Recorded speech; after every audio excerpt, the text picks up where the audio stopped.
Aku sarankan kau makan aiskrim. Tak boleh lah. Kenapa pula? Ia bahaya tau. Lagi-lagi untuk wanita hamil. Korang nak tahu tak? Aiskrim? Diperbuat dengan paper cow, ubat batuk cap ibu dan anak ialah ubat terkawal yang mempunyai kontraindikasi untuk wanita hamil.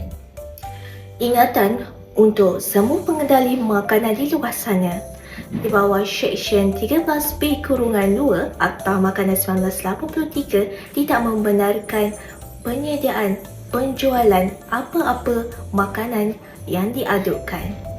Hukuman denda tidak melebihi RM20,000 atau penjara melebihi 5 tahun atau kedua-duanya.